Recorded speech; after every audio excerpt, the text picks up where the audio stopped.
The one and true dudette hath spoken, so we shall oblige. Hi, Samantha.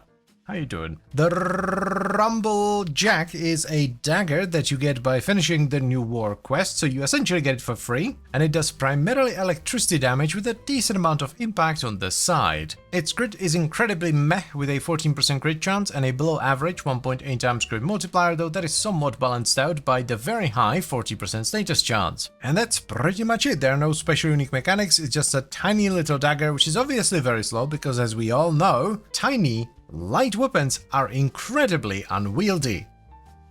Right? Right?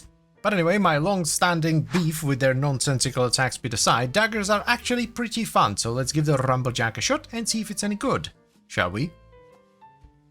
I'm not going to be doing an awful lot of critting, we're going to be doing a lot of statusing. The damage is actually very good, 300 per hit is high. I still don't understand the attack speed on daggers, that's just nonsense. One thing they do have though is extremely high follow through. I don't actually know which stance I want, so let's try them out. Very nice basic combos on Stinging Thorn, and if I remember correctly, yep, the dash is very nice as well. Ooh, a lot of spinny spins too. This is just weird, like the combos are okay-ish, but it doesn't have a dash. Most stances nowadays have a dash of some kind. Yeah, this settles it for good. Thorn has some very nice force procs as well. We're gonna go pretty heavy into status, so Condi overload it is. Let's up on Galvanize the Elementalist as well, since most of our damage is gonna come from status. Round reach is gonna be huge here because it's a lot of range, which we can really take advantage of with this follow through. I know it's boring and overused, but this weapon just screams influence with that innate electricity. So, yep, we're gonna do that. We're gonna need a lot of attack speed to make this feel good. Weeping Wounds. It's gonna be a pretty straightforward build, just blast electricity with a bunch of status. Yeah. Now we need to figure out what to put here, because this is somewhat unusual, since on most builds, that's where you would put electricity. I mean, there are a few options, but I think the sexiest one by far is going to be Quickening for even more attack speed.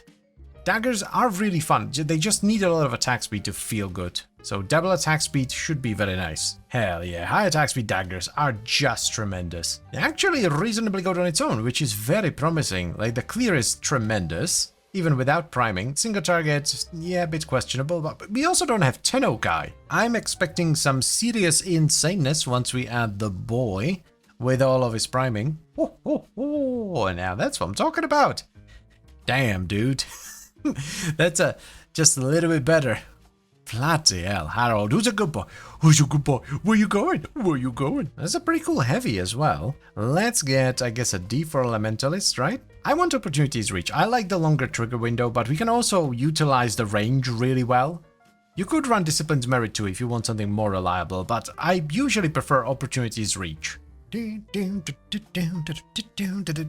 am I doing? You know what, guys? I think this Influence Arcane might actually be good. Oh, what the? Clem, that was Clem. Saucy. Very few things can rival Influence on a good feeling weapon, which is precisely what this is. It just needs the double attack speed. Daggers are just amazing. They feel so nimble if you give them the right stuff, especially with the dash on Stinging Thorn. So good. This is terrific for a weapon that you essentially get for free. Oh, you really don't like this, Muddies, do you now? Can I please get a proc? No? That's fine. What really makes this is actually the smoothness, because a lot of weapons can do good damage, but very... What? I need to pay attention to my health. So as I was saying, it's the smoothness that actually makes this really nice, because you can do good damage with most things, but very few of them feel as smooth as a high attack speed. I was paying attention to my health this time. It was full.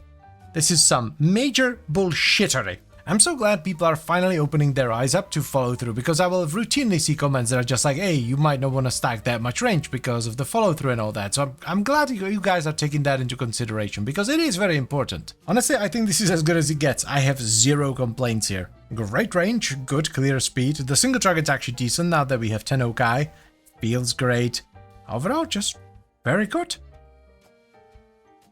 So, here's what I ended up liking the most on the Rumblejack. We have Stinging Thorn as our stance and Opportunities Reach as our Tennokai trigger. These are very much a personal preference, so feel free to swap in whatever you like the most. Now it is a melee influence build because this weapon just screams influence with its innate electricity. So even though melee influence is overused and I'm getting kind of tired of it, it makes a lot of sense on the Rumblejack. But anyway, as far as mods go, we run Condition Overload for base damage, Berserker Fury and Quickening for double attack speed, which makes daggers feel also very good.